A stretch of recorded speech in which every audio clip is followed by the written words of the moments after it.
Easter தாக்குதலில் இறந்த மக்களது உயிர்களை விட பல்லாயிரக்கணக்கான உயிர்கள் கொல்லப்பட்டது தொடர்பாக நீங்கள் ஏன் பேசவில்லை? இவை தொடர்பாக இன்று விவாதிக்கப்பட்டிருக்கிறது.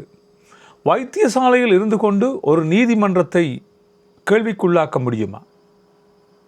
அல்லது ஒரு நீதிமன்றம் வைத்திருக்கின்ற ஒரு வழக்கு விசாரணை தொடர்பாக வெளியில் இருக்கின்ற பொதுமக்கள் பேச முடியுமா? அவற்றுக்கு எதிராக போராட முடியுமா? அவ்வாறான சம்பவங்கள் தான் இன்று இலங்கையில் இடம்பெற்றிருக்கின்றன. அவை தொடர்பாக விரிவாக ஆராய்வதுதான் இன்றைய காணொலியாக இருக்க போகிறது. வாருங்கள் காணொலிக்குள்ளே செல்லலாம். என்னவென்று சொன்னால், இலங்கையில் இவ்வளவு காலமும் இனவாதம் பேசி இனவாதத்தின் ஊடாக மக்களை ஒன்று திரட்டி தமிழ் மக்களுக்கு எதிரான பல்வேறுபட்ட கருத்துக்களை தெரிவித்து வந்தவர்கள் இப்பொழுது மூக்குடைப்பட்டு போய் இருக்கிறார்கள் என்று தெரிவிக்கப்படுகிறது. உங்கள் பலருக்கு தெரியும், கடந்த கால அரசாங்கங்களிலே அரசாங்கத்தோடு இருந்தவர்கள் அல்லது இந்த பௌத்த துறவிகள் என்று சொல்லப்படுகின்ற முற்றும் துறந்த துறவிகள் என்ன செய்தார்கள் என்று சொன்னால், தமிழ் பேசுகின்ற மக்களுக்காக அல்லது முஸ்லிம் மக்களுக்கு எதிராக தங்களது குரல்களை உயர்த்தி இனவாதத்தை கையிலே எடுத்து இனவாதத்தை பேசிய தங்களது அரசியலை வளர்த்து வந்தார்கள் என்பது நாங்கள் காலங்காலமாக அறிந்திருக்கின்ற ஒரு விடயமாக இருக்கிறது. இவ்வாறு இருக்கின்ற இந்த சந்தர்ப்பத்தில் இலங்கையிலே உயரிய சபை என்று சொல்லப்படுகின்ற ஒரு நீதிமன்றம், இந்த நீதிமன்றத்தில் வழங்கப்பட்டிருக்கின்ற தீர்ப்புகளை அல்லது ஒரு விடயம் நீதிமன்றத்தில் இருக்கிறது என்று சொன்னால் அவை தொடர்பாக பேசக்கூடிய சட்டத்திறனிகள் கூட அவை தொடர்பாக பேசுவதற்கு அஞ்சுவார்கள். ஏனென்று சொன்னால், ஒரு விடயம் நீதிமன்றத்தில் இருக்கிறது என்று சொன்னால் அவை தொடர்பாக யாரும் பேச முடியாது. இப்படி இருக்கின்ற இந்த சமயத்தில் சுரேஷ் சலை ஈஸ்டர் தாக்குதலின் முக்கிய ஒருவராக இருக்கிறார் என்று திலீப பீரிஸ் தெரிவித்திருக்கிறார். எனவே அவரை வைத்தியசாலையிலிருந்து விடுவிக்க வேண்டும். அவருக்கு நீதிமன்றத்தில் வழங்கப்பட்டிருக்கின்ற இந்த பிடி என்று சொல்லப்படுகின்ற பயங்கரவாத தடை சட்டத்திலிருந்து அவர் விடுவிக்கப்பட வேண்டும் என்று இப்பொழுது குரல் எழுப்பப்பட்டு வருகின்ற விடயங்கள் ஏற்றுக்கொள்ளக்கூடியவையா? ஒரு நீதிமன்றத்தினுடைய தீர்ப்பை அவதூறாக்குகின்ற வகையிலே அந்த நீதிமன்றத்துக்கு எதிராக மக்கள் கூடி போராட்டம் நடத்த முடியுமா? முன்னாள் அரசியல்வாதிகள் என்று சொல்லப்படுகின்ற உதய ஹம்பம்பில, விமல் வீரவன்ச போன்றவர்கள் இவ்வாறு இன்றைய தினம் நடந்திருக்கிறார்கள். இது நீதிமன்றத்தால் ஏற்றுக்கொள்ளப்படக்கூடிய ஒன்றாக இருக்கிறதா?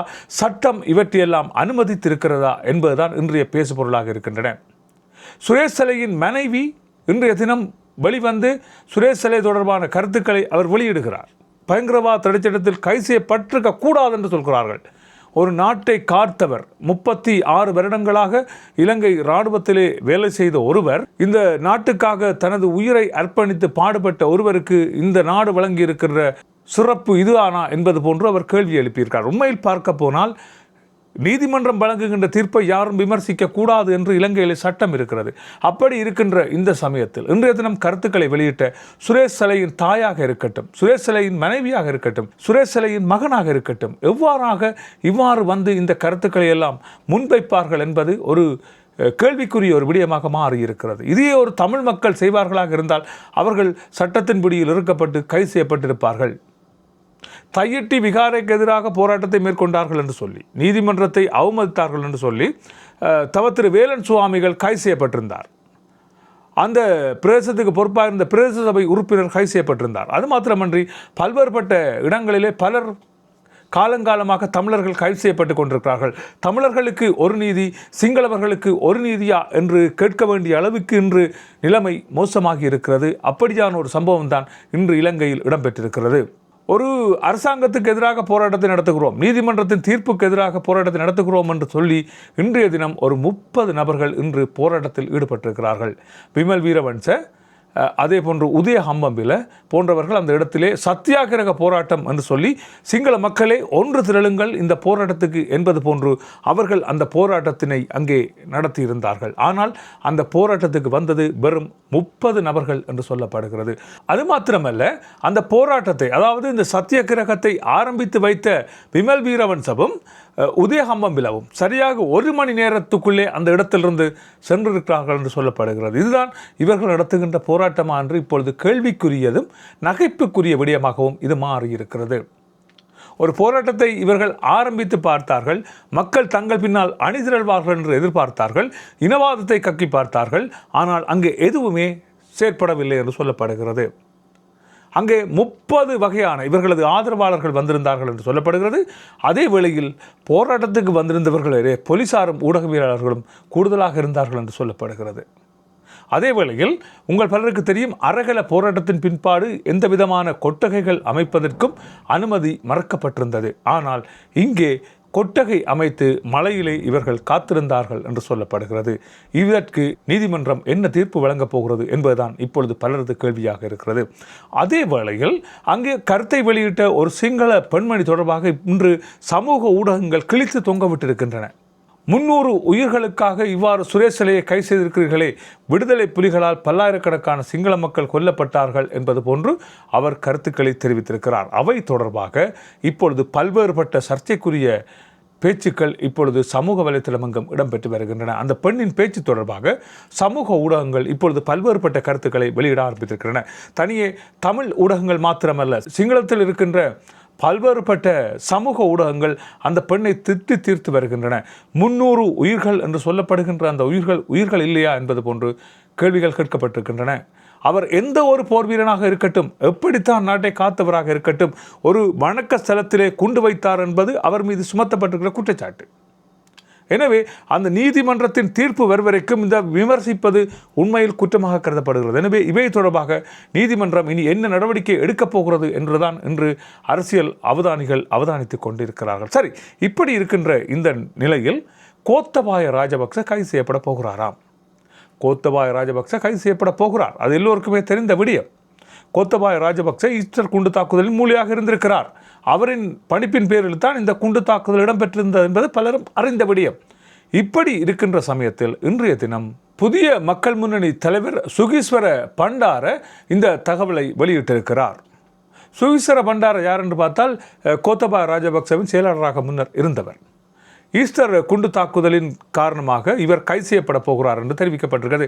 உங்கள் பலருக்கு தெரியும், இப்பொழுது எழுந்திருக்கின்ற இந்த சுரேஷ் சலையின் பிரச்சனைகள் எல்லாம் என்று கோத்தபாய ராஜபக்சவுக்கு பயணத்தடை வந்ததோ, பயணத்தடை வந்த நாளில் இருந்து இந்த பிரச்சனைகள் எல்லாம் இப்பொழுது உக்கிரம் பெற்றிருக்கின்றன. கோத்தபாய ராஜபக்ச கைது செய்யப்பட போகிறார் என்றது அனைவரும் அறிந்த விடயம். அப்படி இருக்கின்ற நிலையிலே கோத்தபாய ராஜபக்ச கைது செய்யப்பட்டால் பல்வேறுபட்ட விடயங்கள் வெளிவரும் என்ற தன்மையிலே தான் இந்த சுரேஷ் சலையாக இருக்கட்டும், உதய ஹம்பம்பிலவாக இருக்கட்டும், விமல் வீரவன்சவாக இருக்கட்டும், அவரோடு இந்த கூச்சல் குழப்பங்கள் செய்து வருகின்ற நபர்களாக இருக்கட்டும், அவர்களெல்லாம் கத்தி கூச்சலிடுகின்ற காரணம் கோத்தபாய ராஜபக்சவுக்கு வந்திருக்கின்ற பயணத்தடை.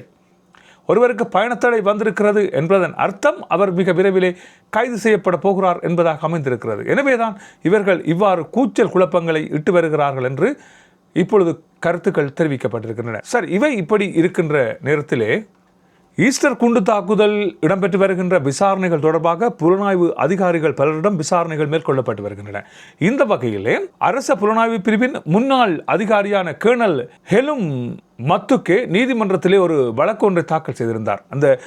அதாவது ஈஸ்டர் குண்டு தாக்குதல் தொடர்பான விசாரணைக்கு தன்னை கைது செய்ய வேண்டாம் என்றும், கைது செய்து தன்னை விசாரணைக்கு உட்படுத்த வேண்டாம் என்பது போன்றும் அவர் நீதிமன்றத்திலே ஒரு வழக்கு ஒன்றை தாக்கல் செய்திருந்தார். இந்த வழக்கை மேலதிக விசாரணைக்காக எதிர்வருகின்ற ஜூன் மாதம் 22ஆம் தேதி மீண்டும் மன்றுக்கு சமர்ப்பிக்குமாறு உத்தரவு இடப்பட்டிருக்கிறது. இந்த வழக்கின் போது நீதிமன்றத்திலே ஆஜராகி இருந்த பிரதி சொலிசிட்டர் ஜெனரல் சுகர்சி ஹெரத் இந்த மனுவை விசாரணைக்கு எடுத்துக்கொள்ளக்கூடாது என்பது போன்று நீதிமன்றத்திலே வாதிட்டிருக்கிறார். ஏனென்று சொன்னால் ஈஸ்டர் தாக்குதலோடு இவர்கள் எல்லாம் சம்பந்தப்பட்டிருக்கிறார்கள். எனவே இவை தொடர்பான விசாரணைகள் இந்த மாதம் 22ஆம் தேதி மீண்டும் எடுத்துக்கொள்ளப்பட இருப்பதாக தெரிவிக்கப்பட்டிருக்கிறது. இவ்வாறு பலருக்கு இப்பொழுது கதிகலங்கி போயிருக்கிறது. ஏனென்று சொன்னால் இந்த ஈஸ்டர் தாக்குதலின் பின்னணி தொடர்பாக பல்வேறுபட்ட விசாரணைகளை அரசாங்கம் மேற்கொண்டு வருகிறது. எனவே அவற்றின் பால் பலருக்கு இப்பொழுது பிரச்சனைகள் எழுந்திருக்கின்றன. அந்த பிரச்சனையின் பால் ஈர்க்கப்பட்டவர்களாகவே தங்களது கைது செய்வதை தடுப்பதற்காக பல்வேறுபட்ட முயற்சிகளை மேற்கொண்டு வருகிறார்கள். இப்படி இருக்கின்ற சமயத்தால் கோத்தபாய ராஜபக்ச வெளிநாடு ஒன்றுக்கு தப்பிச் செல்ல போகின்றார் என்பதன் அடிப்படையிலே தான் அவருக்கான பயண அனுமதியும் ரத்து செய்யப்பட்டிருக்கின்றது என்கின்ற தகவலும் இன்றைய தினம் வெளிவிடப்பட்டிருக்கிறது.